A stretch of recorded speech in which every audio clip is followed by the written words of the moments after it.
and we are recording. Um, so yeah, welcome to a Nightmare Masterclass. This is we're doing a creator Q&A here. I have with me Shae Gardam, the director, creator of How to Video Results, which is the YouTube channel. I don't really know what to refer to it as. There's New World Strategies, which is the name of the cult, but so I guess it would make sense to call it like the New World Strategies web series, but I don't know. Does it really matter to you? Internally, we call it how to video results or how to, just like on a production level, because it's good to have one name. I think like I always, whenever I tell people about it, it's like I talk about it as my web series, but that might just be because that's the least confusing way to introduce what it is. Yeah. And there is also like the question of like whether this is a web series or an ARG, which I will not I know you're not gonna Yeah. provide a response to, but that is an open question in my mind too, is whether audience participation is playing a role at all. So the first thing I wanted to ask you is you use all sorts of different media forms of media to tell Mm. this story.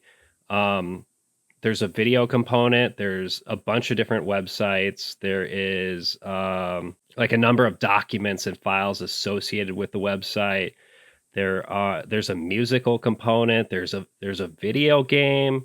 There's all sorts of stuff. So I'm not even really sure that I've found everything, which is that's a great feeling when you're covering Mm. something like this. It's like, really going down the rabbit hole. But I wanted to ask you, like, why did you choose this particular route to tell the story, and what can multimedia storytelling do that more traditional forms of media can't? So I think like it's great with low budget filmmaking to have this component of multimedia storytelling. So the reason, I guess, the genesis of How to It All was this idea of having a nefarious function behind tutorial videos and then spiraling out from there. So, but of course, we had to keep it super lo-fi and everything. When you are putting together a world that is just like different pieces of everything, like be that a letter or a piece of music or whatever that's in some way from the world or someone in the world. If you're getting like little pieces that like feel authentic, it creates a sense that there is more world out there. Just like that there is this an infinite sprawl. And I think that's what multimedia storytelling really allows. It makes it feel more real and it's easy to get engaged. And then there's just the mystery element that in anything, because we are all detectives, we like to solve things and we like to find things and then just see how the different pieces connect together. You have this option of viewing everything in the videos, and then you can pick at other things. You can watch the videos and they can be funny or weird or strange or whatever, and then you can leave it there. And then, but you as an audience are making the choice to engage further if you are looking into the nitty gritty of it. Totally, yeah. I completely agree with all this different projects that I've covered. That is like the one whenever I'm talking about like a web series that employs different forms of media, it always sort of does, when it's executed properly, it always sort of does kind of create this sensation of a much bigger world that you are able to explore, and there might be various tangents, there might be red herrings, things that you might think are related, but they just so happen to be in the same narrative universe, and it doesn't really connect in any way. I love stuff like that because it is like it's basically like a new way of conveying like a sense of realism, right? I agree. And I think it's great as a creative as well. I mean, just on the level of, I love like filmmaking, and I also love getting to dabble in these different spaces and getting to just play in game design and have it just be a tangent away from this central idea. And there's something very freeing and like joyous about it. Yeah, definitely. Okay, so here's the other thing. I was wondering if you could Mm, talk a little bit about like the practical side of things, like the logistics mm. of the production and like how did you manage this on what I assume is like a fairly low production, a fairly low budget, right? Yeah. So we're scraping by every. Okay, well, I mean, you have to kind of talk about like the timeline of how to as well. Which so there's sort of two series to how to. There's the first block of episodes, and then the second. The first one was shot 4 years ago in 2020, which was about 3 years before we ended up uploading them. Wow. What happened in 2020 uh, Right. to make that happen? Because okay, so the plan was we were going to shoot all of this stuff. I had this big long script written, and we were going to shoot it in chunks throughout the year, and then sort of release it gradually in one spurt. And so then when it came, COVID happened. It was impossible to film anything. It just kept getting hard to get the momentum and the timeline of production together. And then in 2023, sorry, we released that block. And I kind of I had this mountain of supplemental stuff that would accompany the videos, and it was kind of like looking at what we could release as part of it to make it feel like a cohesive experience, without like pretty much the bulk of the story filmed and released. Because at this point we were just like, let's put it out there. We're really proud of these 16 videos, and just see what the reaction is, and just really just have it out there, have it done. And then of course the reaction was pleasantly surprising and really positive. And then everyone in the team was really enthused to do more. So we ended up starting putting things together. It's very strange starting a production because it's just you kind of pick a day out of the air to have everything done right, which just feels really arbitrary and superfluous. But you pick that day and then you kind of figure out like, okay, we need this done by then, and then, and like a lot of it too was like a lot of people I knew in film had kind of moved away after COVID, so it was making a lot of new contacts as well to bring into the team, and like making it pretty much it's mostly a new production crew on the second series. Like I have a new co-producer, and my co-producer Amanda, and I think the only team members that obviously cast in Nick and myself, and our editor Nathan. Yeah, so it was so there's quite a lot of change, and so production was also sort of about embracing that change and minimizing the amount of difference you would notice in the videos. Because like the thing I was really nervous about going into it was, are we going to go into this second series and not know or not recreate whatever magic we did in the first block of shooting as well. I mean, it had been 4 years, and I changed a lot of stuff. That big script has gone through a lot of revisions since then, and so there's some stuff in the second series that is like identical, like word for word what it was when I wrote it in like 2019, and there is some stuff that I wrote like a week before shooting. So it's quite a mixed bag, and it's also like it's such the project had such weight that going into like rewriting it and revisiting it and just making sure, because you don't want to work on something that you don't resonate with anymore. And so if there was stuff that just didn't hit for me anymore, like I would cut it. So I lost over 100 pages of stuff, or 100 Wow. new pages of stuff. And then it's also like cutting lots of supplemental stuff as well. I cut about a third of what we've made, and there's way more than there would have been now, I think, because when you're like in the, creative flow of production, like that's when I am like being hit with what would be really funny or interesting or compelling to have this, or this, and wouldn't it be funny if there was a letter from this organization that conveyed XYZ, and then just following those tangents. And it can be even stuff that arised on set as well, like little improv beats where it's like, that's a really good call for this character.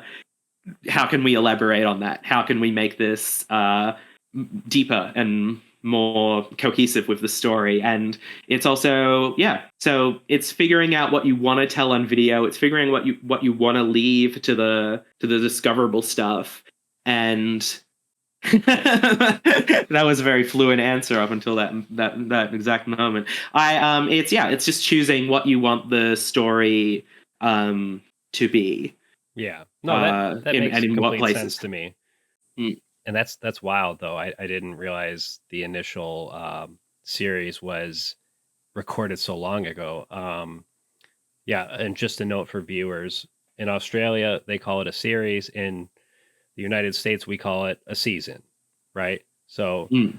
Yeah. for an American audience, the project is sort of divided into two seasons right now, which I think is an interesting way to do it. But and it totally makes sense from like a production standpoint that you might want to divide up the work that way, and then you can decide whether or not to continue. Yeah, exactly. Well, that was also the idea with those first 16, is that if we got to set and we just kind of came out of it feeling like, meh, do we really want to keep going with this? Is this working? Then we'd still have that and we could release that as its own isolated thing. And I think it works really great as its own, like, standalone, 16 episodes.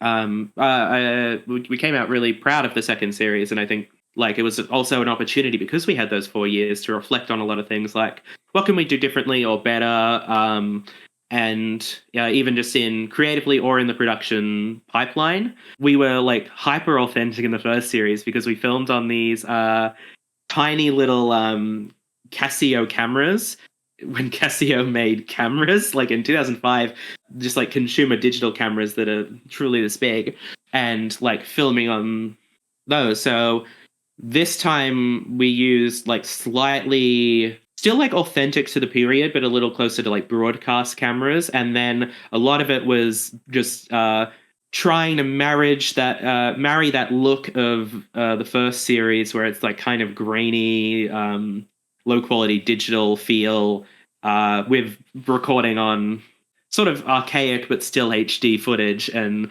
bringing it down to a level and sort of deciding on a new look for the second series that gelled with the first series. Yeah. Let me ask you this: were there any like scenarios throughout the production where the financial limitations created constraints where you had to like really think outside the box about how you were gonna depict a certain thing? Yeah, so the location that we shot the first series in got torn down. Well, that was yeah. one. That was one problem going into production. Is that like that space is being renovated? They're knocking down the old building. They're building a new one. It was just like a venue hire place that happened to exist in an old school. So we had this really specific problem of like, we need to find a school that will let us film this project, but it also has to be like really dingy. And so that was an incredibly difficult task. And we managed to find this perfect location, which is just this. So it's a modern school. You go in there, it has all the amenities of a. And I was just location scouting, and we're like, oh, all right, it was a nice thought. And then then we just found this dingy room with this giant blue supporting pole in the middle, and it was just such a disaster of like, it was outdated and like strange, and it was perfect. So so I mean, like the financial element of that is that we could kind of film at the old place really cheap. So it was also like finding a good space against like our limitations, which, and like we talked down the school from like a grand to about 500, which was for like 4 days, which is not bad. Like, I just like we were like working dirt cheap at the old place. So it was just this one thing where like, oh, a big part of our budget has to go towards location, because we also had to we got an Airbnb for Allison's bedroom, a few other places, and like, especially when it's something like the exterior. I've written just exterior street, Allison and Eve kiss on a corner. It's just looking at the locations you have and being like, well, we don't want to scout more locations. We don't want to pay for more locations. We don't have to travel far. It's just going to like the nearest corner near where you're filming and being like, this could work. Like locations are part of it. It's also like working with props we already have. Like 9 times out of 10, I've written something into a script because it's like, oh well, I own a ball that looks like the way that I would want it to appear in the story, and so that's really great in like a series where every other video is how to do this, and it's like, great, well, I have a Casio piano. We can we can do a video that's how to play the piano. So it's sort of building from like what you have that means that you're not going to get as pigeonholed into like, oh, we can't find this and this and this and this. There was one thing that really destroyed us on the second series, and it's so small. It's the prank call video where there's a phone book that appears for who remembers the cover of the book. Well, first of all, finding a phone book for some reason is incredibly hard. After writing that and like getting it to a point where we were really happy with all the episodes, there was the realization, oh, there was a buyback scheme a few years ago where like all of phone books were destroyed. and then it was just like months of trying to find even just one phone book, which seems insane because it seems like a slightly dated thing, but people should still have them in their garages and everything. Couldn't find any.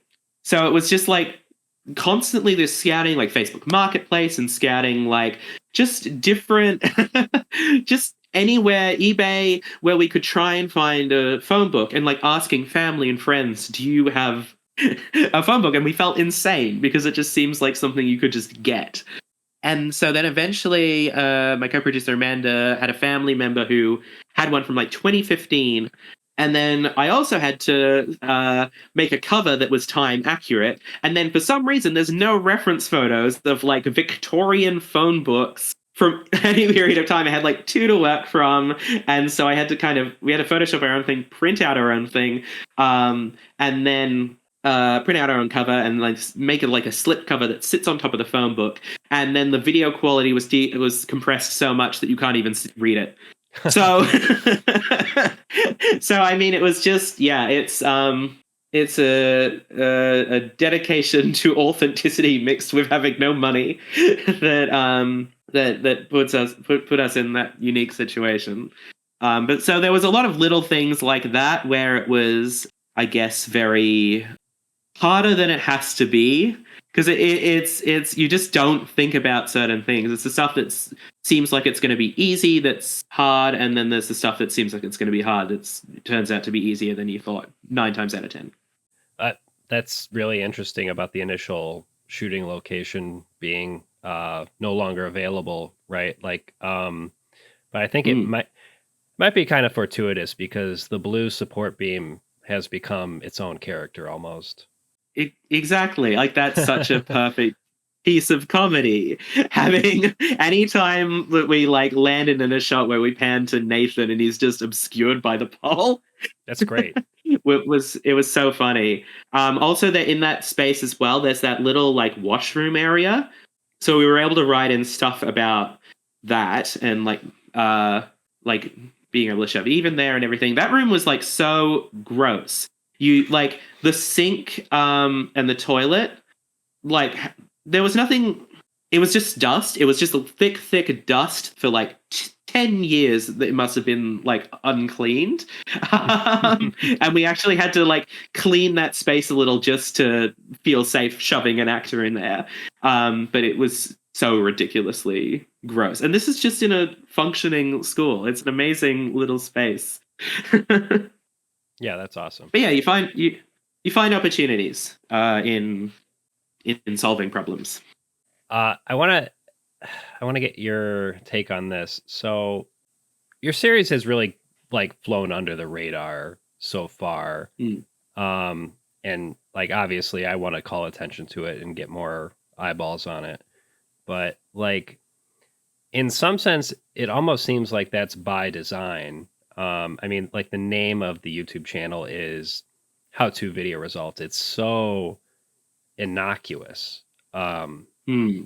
and once you realize that there's this whole world, and there's this manipulative cultish organization and Hmm. child that was murdered and all of this crazy stuff. Hmm.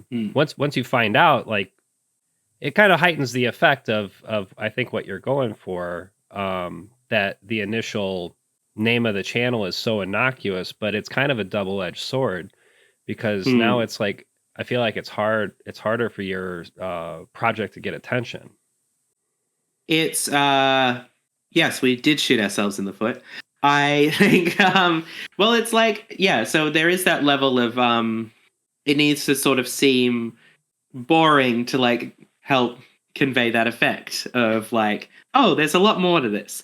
I think like a really good ARG like beginning point is like you need like a strong hook. You need to be able to like watch that first video and be like, ah, this is great. I'm gonna keep watching. We don't have that. We have like we have like the chapstick video, and like it's so easy to watch any of these, especially the early ones, and go like, okay, and just like completely disengage. There's something like self-destructively that I find funny about that someone can just like miss the depth of what is happening.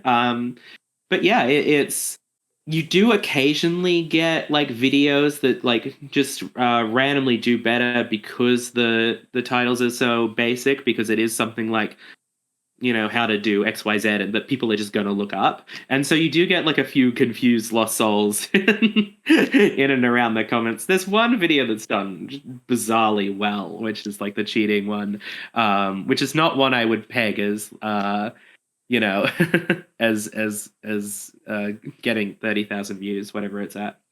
We've done better than I thought we would, honestly. Like we've gotten like attention from Nightmind and flatteringly yourself. That's been really exciting. Anytime that it's caught on, like we have like a dedicated small following, and it's very, I don't know, that's very rewarding. Just at that level, I'd love to keep growing it. It's hard. It's hard because yeah, when you kind of need to know what it is Yep. before you go into it. So it's very hard to like. I do think there is like certain videos where there is like a great meme quality to them that I think they really could stand on their own just as strange little pieces of media. And I Definitely. think if anything is going to be like our point of growth, it's going to be that. Where it is like the Justin Bieber one comes to mind as one that I think is just one of the funniest things I've ever shot. Uh, yeah, it's hard. There's this level too of like of not being able to like I toe the line, but not being able to like promote it as much as a creator or like have it point back to yourself quite as easily and naturally and sort of grow a following out of the project and like um create like introduce the viewers of your project to here's some other stuff I'm doing. Here's some other stuff I'm working on. And then like building in that way. So it's very restrictive in some ways, and like to an extent, I like do really like that having that distance. I think too much creative presence can really hurt something like this. Like especially when you're like in a position where you're like confirming or denying things, or you're taking away the fun of it. Even confirming if certain things are intentional or not can hurt the experience of being a fan of something like this. Absolutely. Yeah. Um, yeah, but that's, I mean, I think the project is like the quintessential slow burn, in terms Mm. of you don't really realize what's going on until, like, if you're really, and a lot of times these things sort of spread by word of mouth. So I think I Mm. think I posted on my community page of my YouTube channel, and I was just like, does anybody have any interesting projects that they want me to take a look at? Because I'm like hitting a dry spell here. I am not finding anything that is up my alley. And someone just told me about your channel, and even then, they told me it was how-to video results. Even then, when I went to go search it, I was like not entirely sure what I was looking for, you know? It was Mm, like, in other words, your channel wasn't the first thing that came up, yeah. but I eventually did find you. Yeah, I don't know. I think it works. Obviously, it's a bit difficult. It's a bit more difficult for your project to get attention because of that, but I don't know. It's like you're committing to the bit. You kind of have to do it, right? Yes, you can tell from the project that there's a lot of committing committing to the bit. Like I just think that there is this level of like the novel is a. Do you know about the novel? I do not. No. Well, then I won't say any more. There's the novel, um, apparently. well, I can rephrase. I'm There is stuff in breaking this news project. here. There is stuff in this project that is that like goes so much deeper because it's like, well, this would be more true. There wouldn't be one page of something, there'd be 50 pages of it. Right. So, we'll say a novel. And yeah, so the mountain runs deep. I think it's when people find it and like they connect with it, they really, really love it. And that's been really rewarding. So it's obviously, I mean, something like this, you're kind of being niche within a niche space. Because Yeah. it's like, it doesn't have any like obvious horror hooks. It doesn't have any like overt like horror imagery or anything. Like it's the most you can probably call it is like psychological horror or like just the horror of like the horror of abuse really. And like those aren't as catchy, obvious things. It's not a monster symbolizing things. It's just what's there. It's the discomfort and it's all of that. So it's like to lean more into those things would feel like a betrayal of what we want to do and or at least what I want to do and like we're like there's a level of like entertaining to what can we do to make this more commercial's the wrong word, just more, you know, to give it more of that hook. Like we're in so deep now that like you can like we kind of designed series 2 as like you could probably jump into these videos and sort of get what's going on. And like now I think we're in so deep that who are along for the ride are along for the ride. And no, I pray for anyone who would jump in at the point the series is up to. But yeah, so I guess it's just the you know it's the consequence of what it is, but to make anything else would. Yeah, it's the nature of the beast. I wanted to ask you about there's something of a musical component to the project Mm, as well. There's Nick's unhinged piano number towards the mhm, end of the first season. And then there's For Eve, which is for mm, Eve.mp4 towards the end of the mm. second season. And it's really interesting how they kind of capture the tone of uh, respectively what they're trying to go for. Like I think Nick, you know, the reveal that Nick can play piano first of all is incredible, and Mm. then the fact that he plays this completely unhinged number Yeah. is it's awesome. The song that plays in the second season, you know, there's this sense in which I think it conveys like a sense of longing for her partner, obviously. I don't know. What was on your mind when you decided to integrate this like musical aspect into the work?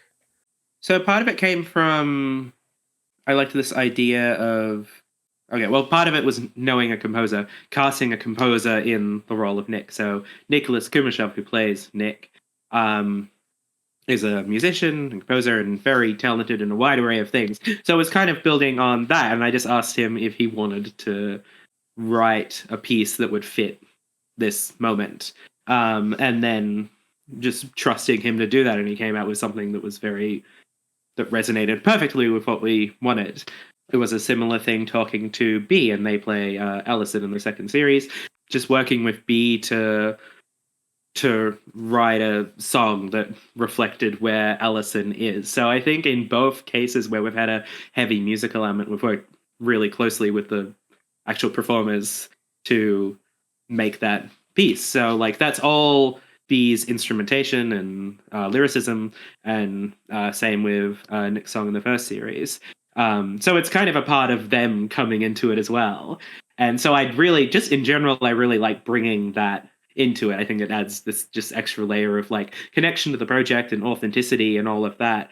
In terms of actually the function of having it in the story, I think that music is just a really great way to communicate in a different way to what we do. It just adds that extra like touch of variety. It's like I want to I probably want to point to like any of the musical moments in Twin Peaks where you have like those really strong like codas, and you know like the world spins, like when Maddie gets murdered, and it just feels like everything is coming together in that moment, and it's just like it's just amazing the way music or a song can just like reflect something bigger, because you can put someone in a room with a guitar or a piano and like say so much in that moment, which is also perfect in the context of low budget filmmaking where you just don't have you don't have resources. So it's a great way to work with what you have, which is very talented musical friends and to create music, because anyone can do that. Yeah, for sure. You're speaking my language. I'm really into Mm. music, and I'm also a big Twin Peaks fan, so I know exactly what you mean. The music of Twin Peaks is like almost my favorite part about it. Yeah. Mm. Um, okay. Um, so there are some pretty detestable characters in this Mm. work.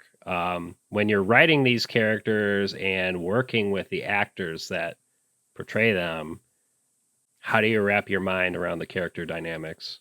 It's interesting because I guess the main one that comes to mind is Nick, who is regretfully playing a character named Nick, and yeah, it's the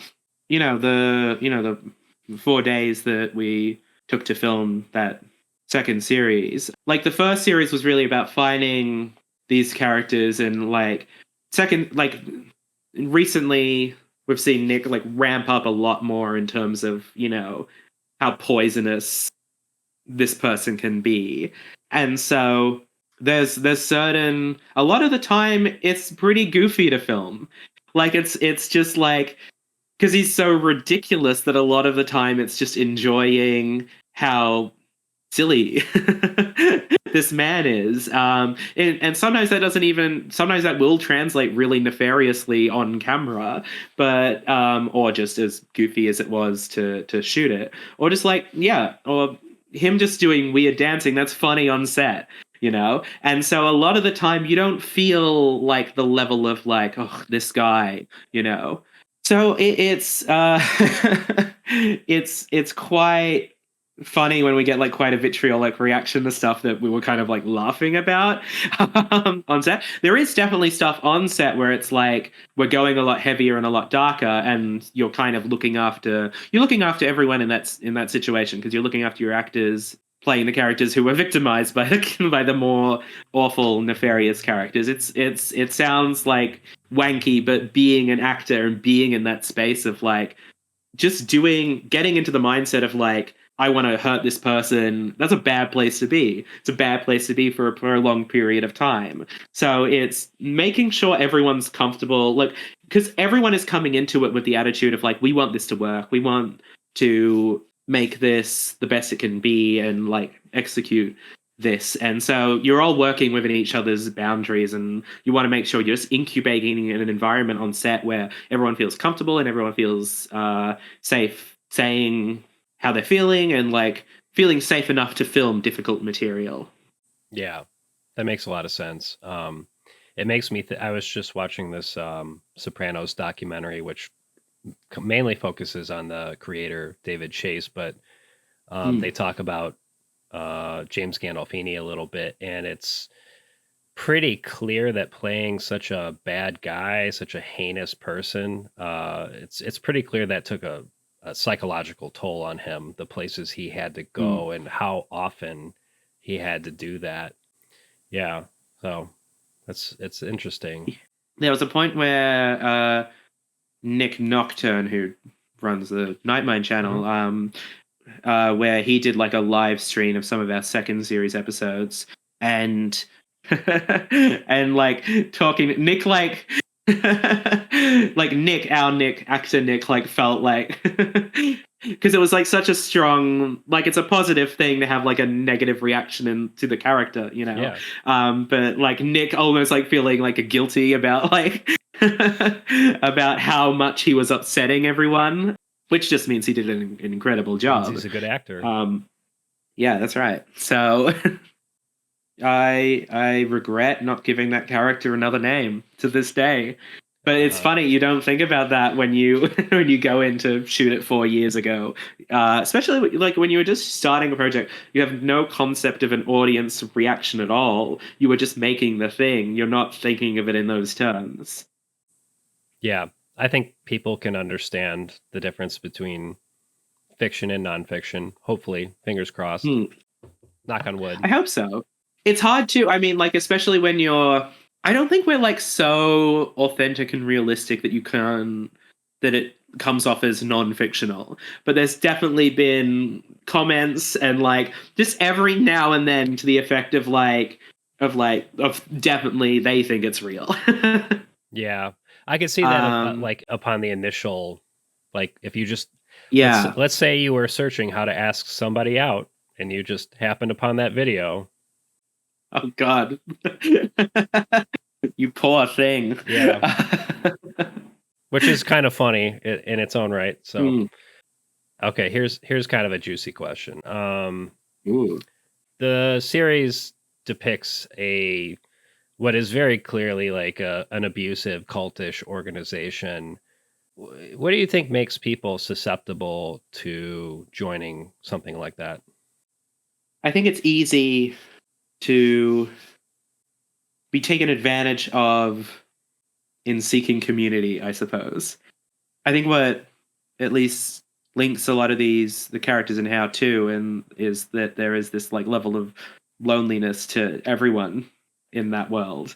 And I think there are difficult things in life. There are things that just feel impossible to deal with, and it's to have this very comfortable to have somewhere to run to that is going to tell you everything's okay, actually, and don't worry, the world is not chaotic, there is order, and there is clear roles and function and structure. And wrapping people up in that protective space. And that can, at least in our story, that's taken the form of like faux self help kind of language and giving people some like basic tools to self help, wrapping it up in this like, well, you will do this. And if you do this, it will give you betterment. Da, da, da, da.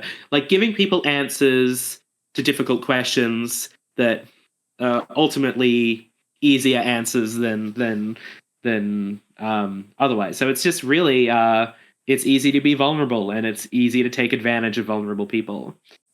That makes a lot of sense. And yeah, there's like a misconception that people who join these types of organizations and become victims.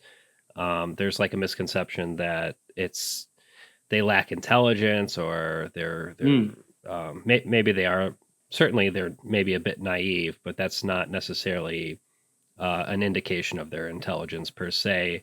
It's really about maybe they just find themselves in a vulnerable uh, position in their life. It happens to mm. everybody practically. It's kind of just like a you're in the wrong place at the wrong time type of thing. Yeah, exactly. Yeah, 100%. I mean, it's about having empathy for people who are victimized or survivors of things like this. And like it's very easy to write people off. I think it's like tempting to write people off who have like fall into cults. Well, you believe in Xenu, and that's stupid. It's just putting more distance between you. You are just as susceptible as anyone else for falling into these things, and like it's really common too for people to escape one cult and then fall into another, and it's hitting at something deeper. It's just whatever it is. Yeah. There's such a lack of community in a lot of places, Yeah. and it's completely understandable to yearn for that, and to try to seek it out. It's actually a Mm. healthy impulse to do that. Yeah. And then it just so happens that there's just some groups out there that take advantage of that. Yeah, exactly. I think that's why I like this. Like, I don't know. There's something so tempting about that early digital era, like early internet era, where it does feel like it became this space for lonely people to tread into. I think as the rise of social media as well, like there is a lot less community, and it's like you don't really understand how much community helps you as a person until you sort of step into it. And I think if you lack community, you step into something that resembles it, then that's not something you want to let go of. And it's so much easier to overlook abuse happening to you or happening to others, because it's like, well, if I stand up to this one thing, if I leave because of this one thing, I lose everything else. And that's just such a hard thing to break away from, because you're just because and then that's the power of cults. They put themselves in such a they make themselves such a major part of your life, so that stepping away from that feels like death. And it is, in a way, it's a death of everything that you have. Yep.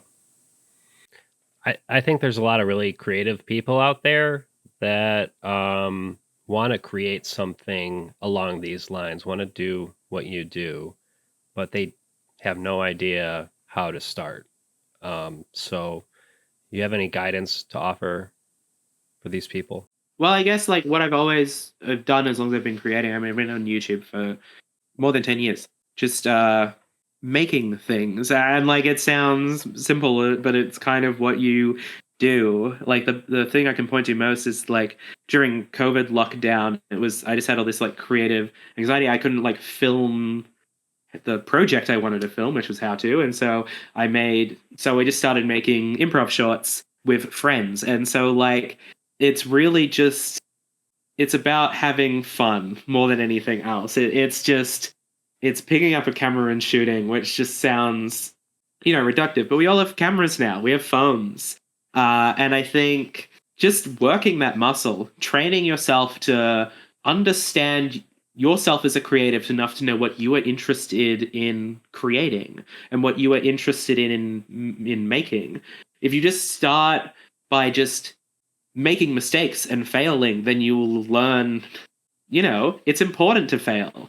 You have to give yourself permission to fail as a creative. And like as soon as you overcome that sort of, the like, I'm not going to do this because I'm worried it won't be good. You have to, make it fun enough to just do that it doesn't matter if it turns out how it turns out, and then taking pride in your successes and learning from your failures. And it's just doing that again and again and again, until you get to a place where you feel really comfortable and confident as a creative.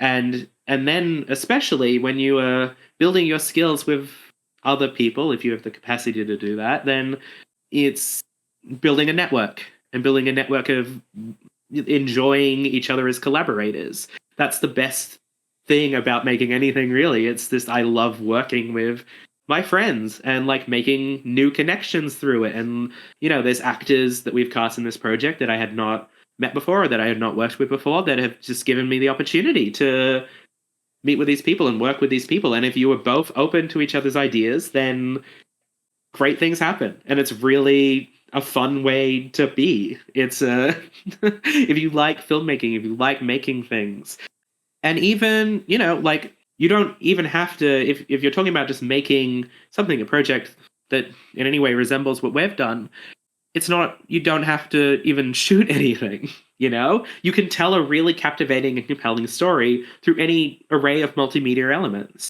That's the ultimate freedom of it. You don't need you all you need to do to code a website is learn how to code a website, and that all that costs is time. Not that it's something I'm very good at, but like a lot of this stuff is just stuff where it's like, well, I want to do this. I want to have had made this. So I am constantly learning new skills to build up different elements of the series. So yeah, you can do so much with so little. And I think it's figuring out what you're interested in. It's figuring out who you like to make things with, even if you like making things on your own, and if you're able to do that, and just figuring out the way you work best, figuring out creatively what you're interested in doing. Yeah, I think it's just getting started. Is just getting started. That's very helpful, I think. It's really just getting over that initial you have to you have to get started. I think a lot of it is momentum too. If you're working on something bigger, you have to keep up the momentum. Mm. And also, like, when you think about it from like a cost benefit standpoint, look, it's like if you fail, nothing bad is going to Mm. happen. No one's going to remember, really. It's not going to be this big embarrassing thing. If you succeed, it's, your thing could Right. possibly go viral, and all of a sudden this thing you're working on is a sensation. So there's pretty much only upside. Obviously there is the time it takes to build the thing, but if you're having fun during the process, then that's really not a big deal. If it doesn't go your way, you had fun Yeah, anyway. exactly. Yeah, and it's about, if you like really laboring in pre-production and writing and doing all these things, and that's where the joy is for you, then you lean into that. If you like picking up a camera and shooting something and improvising, then lean into that. Like, lean into what you like doing. If you don't like setting up lights, don't set up lights. It's make it joyous and make it fun, and you will have a good time. I thought it was interesting that you said, you're not that good of a web developer or whatever, but I've looked at this structure of the websites, and Mm. it's authentic to the period. Like the way that Mm. websites were designed during that time period is fundamentally different than the way things are now. It's like people use frameworks now, and it was a whole different Mm. ball game back then. It was, in some sense, it was a lot more difficult, but in other ways, like the structure is much more basic. Like Yeah, I suppose that's why I say that it's like that I'm not good at it, because I'm doing it in such a primitive way, which I suppose is its own skill. Like it's to an extent I'm like using genuine like old website design software to build some of this stuff. And then like I'm also needing to like learn literally like HTML to to execute certain things. And then sometimes just the joy of it is like, I can't figure this out. It's funnier if it's broken. So right. there's been a bit of that as well, which I guess is again why I say that like, look, I've gotten better at it. So and I'm proud of having gotten better at it. Yeah, for sure. And it's, look, these are old websites. It makes sense that there would be a Mm. bunch of stuff that's broken, right? I think about all of the websites that have been completely lost to time because there's Mm. some server out there that just went down and no one ever paid to have it come back up again.